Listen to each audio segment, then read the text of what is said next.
Welcome back to another episode. It's been a few days since I did it. There was a little bit of rain in there. Today, a little overcast, really perfect weather for jump rope. A little bit of wind, but I'm not doing anything today that the wind should affect too much. No releases. Today, definitely going to work on an EB trick, just kind of something you can do with an EB that helps you turn around too, which is just another turning trick is always good. And for the warm-up, hopefully you've been working on those 8 counts of the routine I taught you. Today, your goal really for the warm-up is, can you make it through all those 8 counts? Either no mistakes or, have that mistake and then just continue on. To music though, so really even if you have a mistake, keep moving. You want to keep going with those 8 counts because you can't just start from where you left off because the music has moved on at that point. So my challenge for you today, not the challenge, but the warm-up challenge is jump through that routine. Your warm-up should be to jump until you can jump all those 8 counts, 16 8 counts, jump them all in a row. Even if you have a few mistakes, just can you remember them and can you make it through? It'll be a challenge for me today too. We'll see how many tries it takes me. Anyway, let's get to the warm-up.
Today I want to show you something I like to do with my EB when I'm doing an EB to the front. It's to follow it up with an EB to the back. And to the back, actually turning your body and doing a backwards EB. So forwards would be EB, of course, one arm behind the back, one arm in front. When I do my backwards EB, it's going to be one arm in back, one arm in front, but I've turned my body around. And how I do the second one will depend on how we do the first one. For the first one, I have my right arm in front and my left arm in back.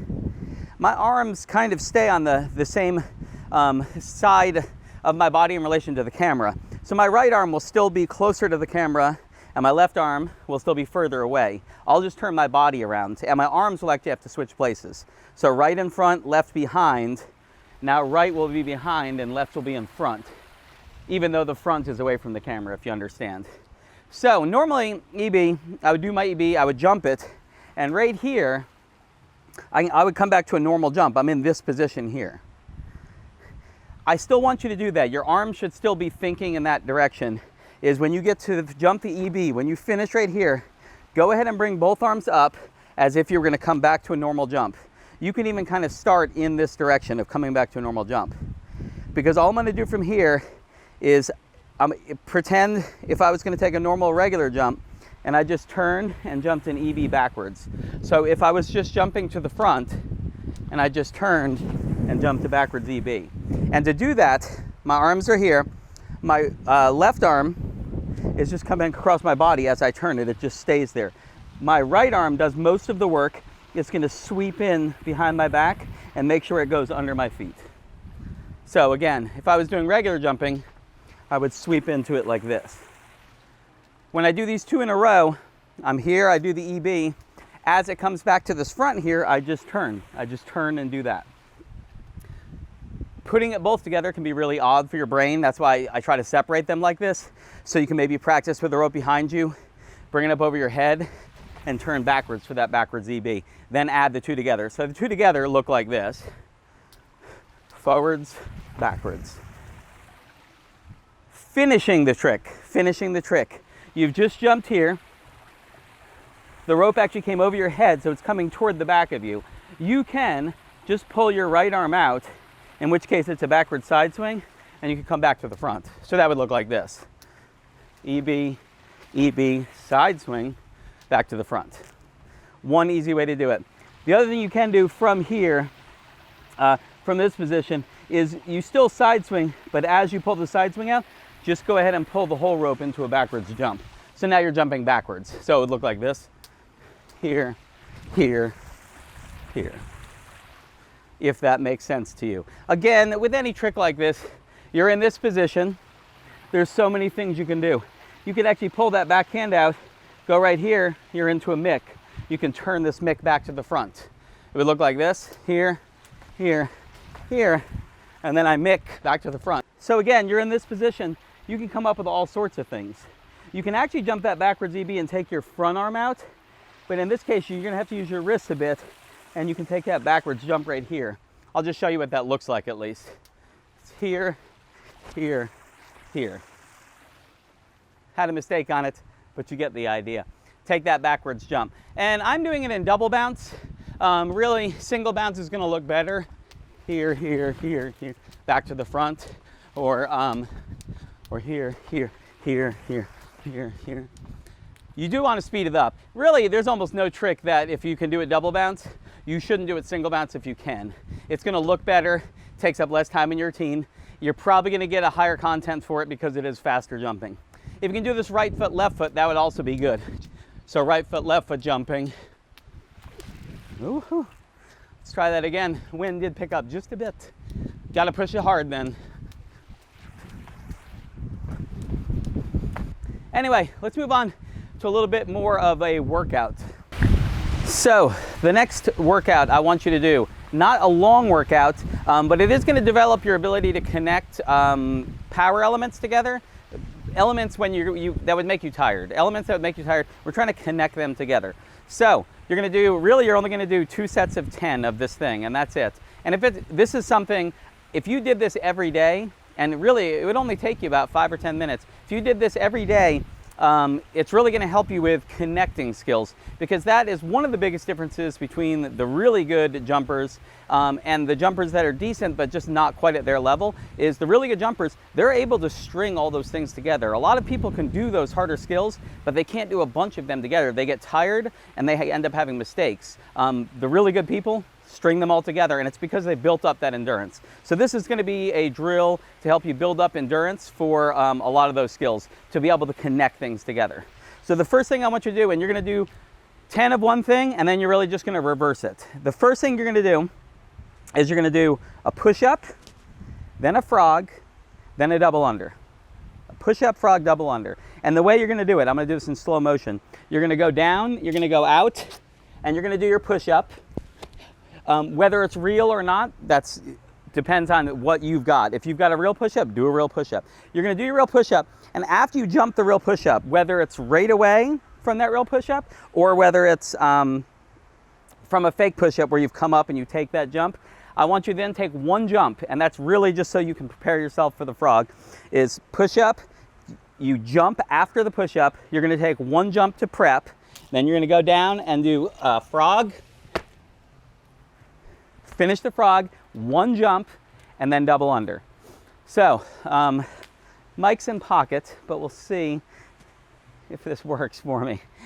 We'll give it a whirl. Let's see how it goes. So, it would look like this.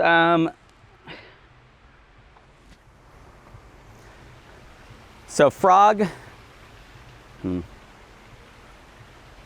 So to recap, it's a push-up.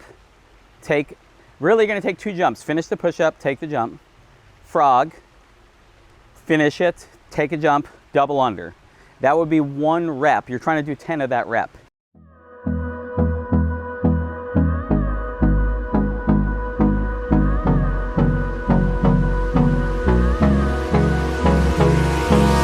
Hold me close till I get up. So for the second one, you saw I did the double under, took a jump after the double under to prep myself for the frog. Frog, took an extra jump, squat, out, finish that push-up. Both of those would be 1 repetition of a set. I want you to do 10 of one, then 10 of the other. If you have to do fake push-ups, fake frogs, do those. If you need to rest in between, which almost certainly you will, rest in between, just do 10 of them. It's just starting to condition your body to go from ground level power to inverted power to jump in the air multiples. You're going the full range of up down, which looks good in a routine, and it's really good to get that transition better. Get yourself better at transitioning from down low to up high in your routines, for sure. And then the power help, always good. Anyway, on to the challenge. This week's challenge, another make it your own challenge. Since we did the 30 seconds on 1 foot last week, definitely more physically taxing, more of a power, less creative, just, you know, do the thing. This week I want to do something a little more creative, let you get your interesting ideas flowing. So everybody knows basic snake release, basic snake release. If you don't know basic snake release, you really should learn that. It's definitely a, ooh, with the wind, it's a little bit tricky. I said I wasn't gonna do rope releases today. Forgot about this. Anyway, I want you to take that basic release and do something with it. Do something other than the standard here, catch, pause, and then restart jumping. One of the variations I like to do on a basic release, right arm in front, left arm goes behind back, right arm comes around the top, is instead of going that direction, keep your arms right there and I go the other direction. So it's like a reverse basic snake release. Looks like this. And if you notice, when I catch it, the rope's actually in front of me so I can jump right away. So there's not that stall. That's one huge bonus to doing it the reverse direction.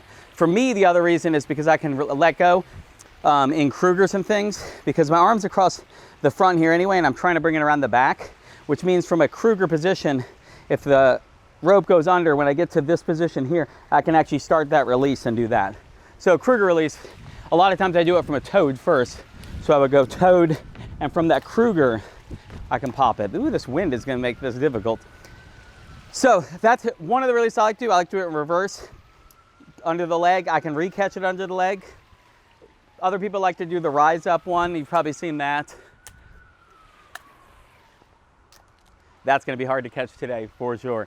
Anyway, you've seen that one, although there's no jumping involved, so creative, fun to watch, good in a performance, but as for competition, not gonna get you probably where you wanna go unless you move.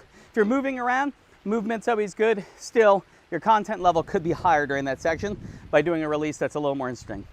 So take this basic snake release and do something interesting with it. That is my challenge. Again, send it to the email in the description, as well as on the screen somewhere right now. Send me videos to that email. I'll include them in my next video. Hope you guys enjoyed this one. Turned out to be pretty sunny today, actually, even after that overcast beginning. So enjoy it, keep jumping. I'll check you guys later.